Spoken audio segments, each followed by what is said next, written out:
There's been a lot of talk about the possibility of something coming to Nano, coming to Marcy, and that would be a company by the name of Foxconn.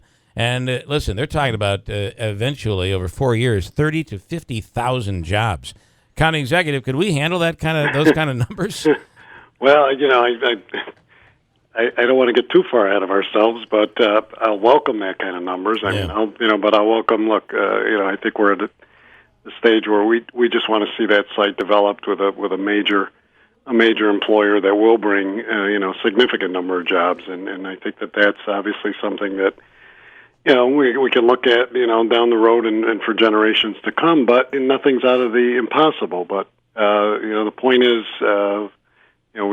we've been promised, those big numbers, so maybe it'll bring it down to more reality that we can deal with. But the governor was talking 3,000 to 6,000 jobs, and that was we found out really a bit of pie in the sky, and then of course it all fell to pieces. Yeah. These numbers are like, Andrew has a tweet, and I let's just address it because people are saying, why are you talking about this? This is never going to happen. We can never get this. Here's this is from Prison Mike. WIBX News. Guys, come on. You're better than that. Don't let Anthony Brindisi and Picente and the gang cloud your better judgment.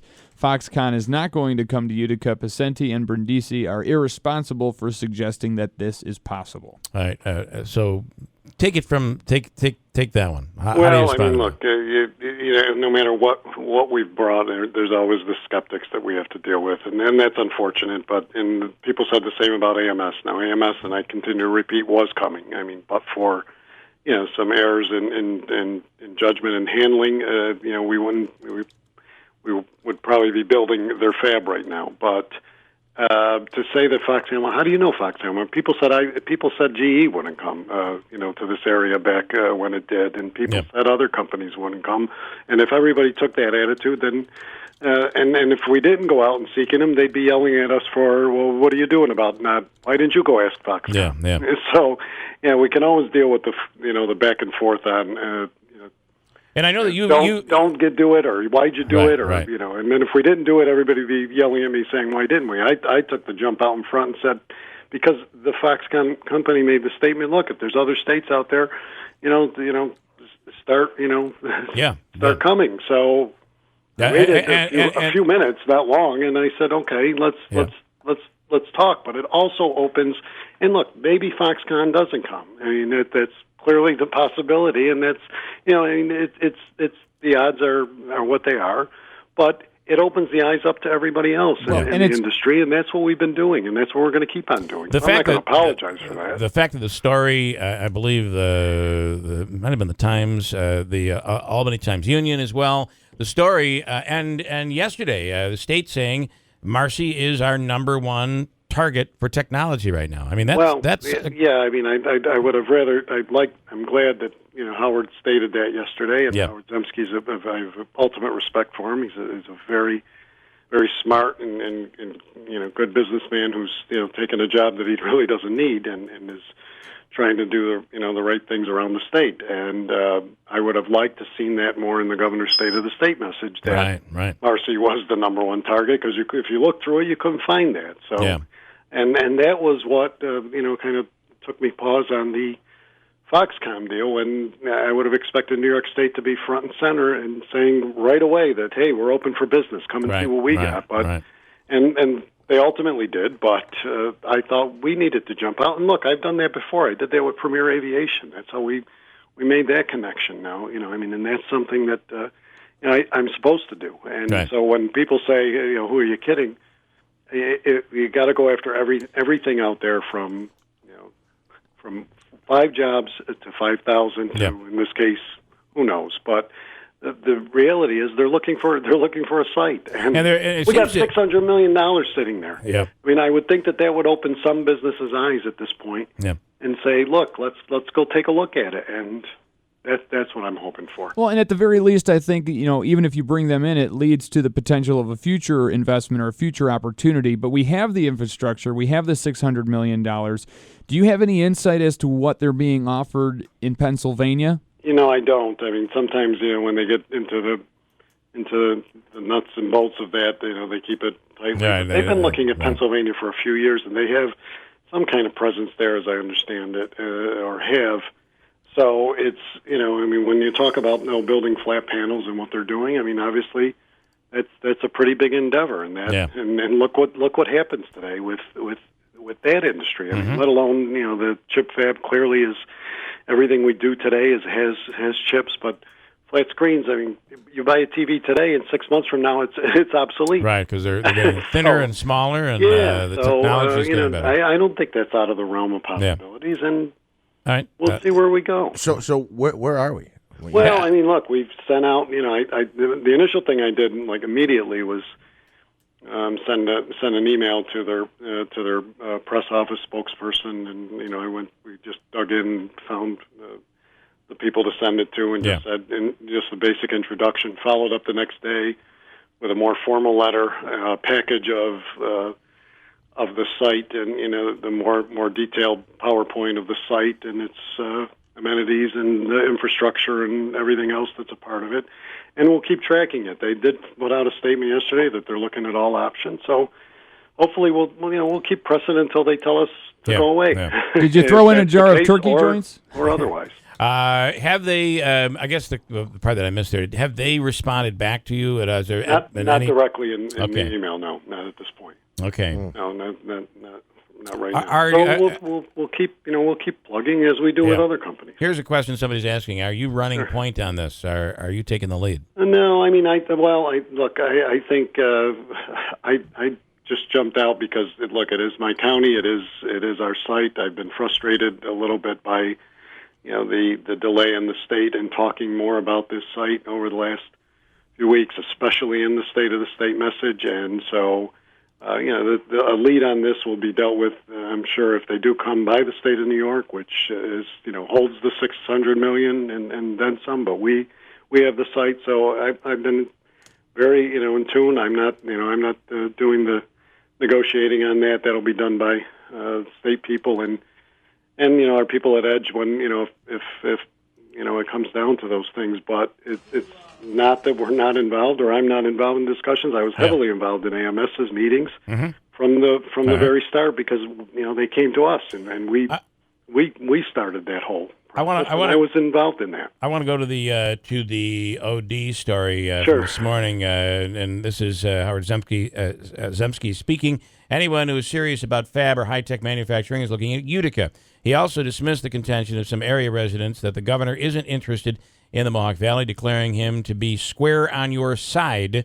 It's time to get past the hand-wringing and finger-pointing, he said.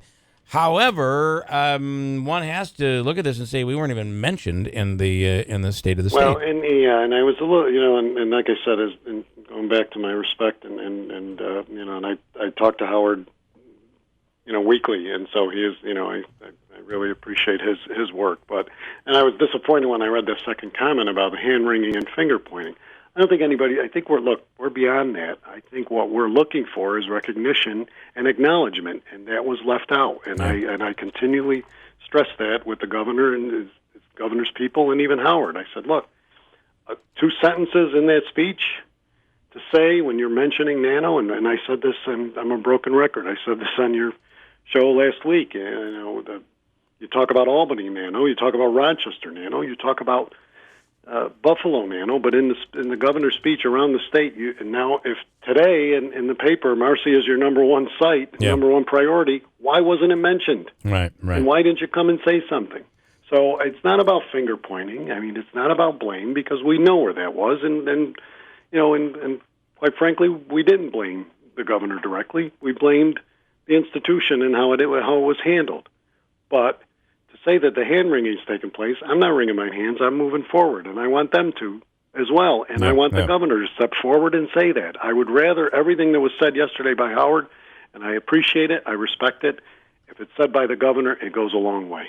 Hey, I want to ask you, off the record, we have a pool going. It's $500 in cash. I heard about that. From Hobica. And it is, when does the governor make an official appearance here My guess is, I mean, it could happen on Boilermaker Sunday, but my guess is it's going to happen. It should happen long before Boilermaker Sunday. Yeah, it should. I mean, your guess is and that's the level of frustration. It's not about finger pointing. It's about acknowledgement, and it's about recognition. And people want to hear, the same way. And I said this, to some people the other day, but the same way.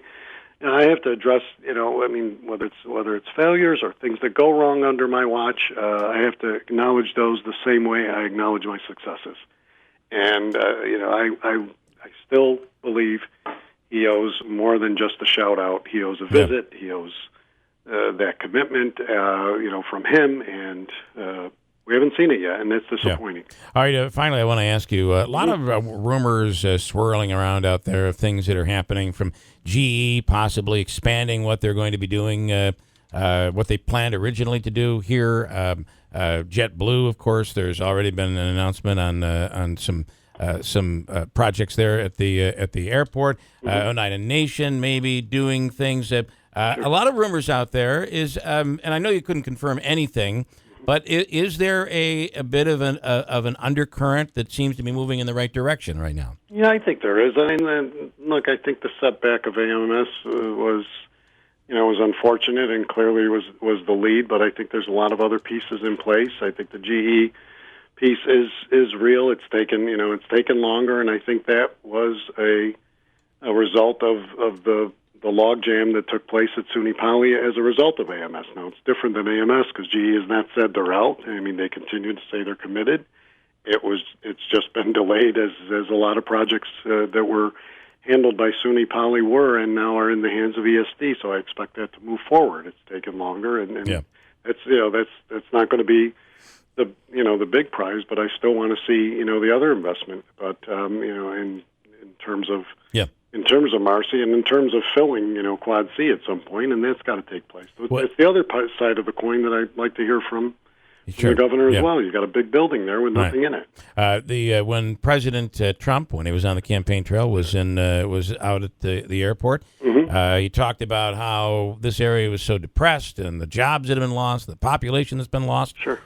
Any thought that he could do what he did with Carrier? He could come up here because the CEO of Foxconn, President Trump there's a picture in the paper with the two of them together before Christmas. Well, I have some friends actually. I mean that I worked with in state government some years ago that have worked and are working on worked on the Trump transition and working over there. So I planted a few seeds, and I'm hoping to follow that up, because I think, if he's serious as he has been, and it's shown that this is a president who will pick up the phone and do these kind of things, and if he can do that on our behalf, I'm gonna pursue that angle as well, and I am. So I'll let you know how that goes. Listen, I think, but this is the economic development professionals do well. You got to go through these bases, but I did economic development. I'm not an expert by far. I didn't bring any major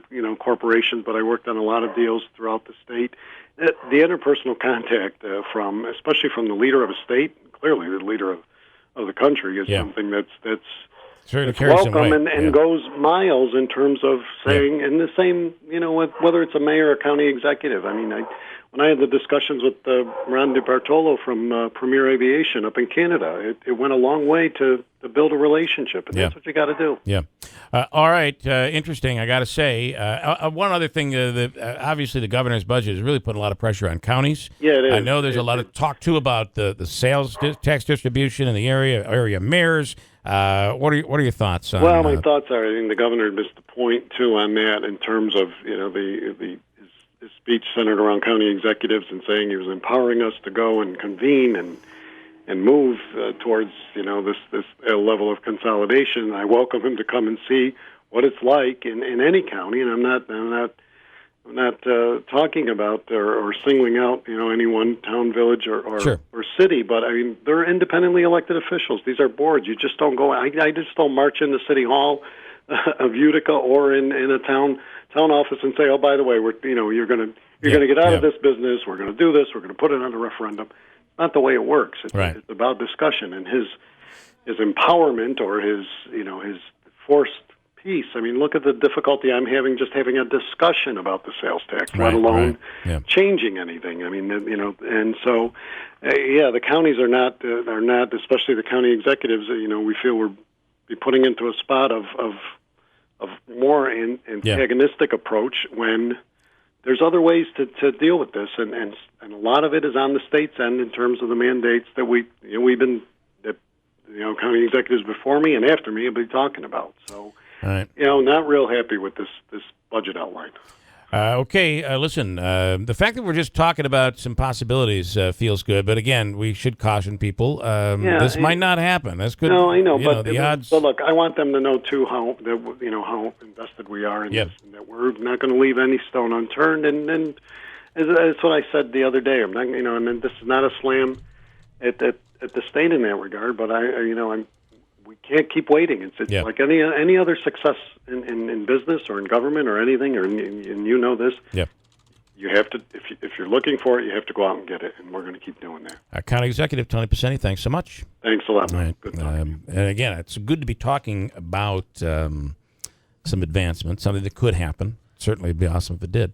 30 to 50,000, he could go right down to social services. You get a job. That's right. He can become Oprah right there.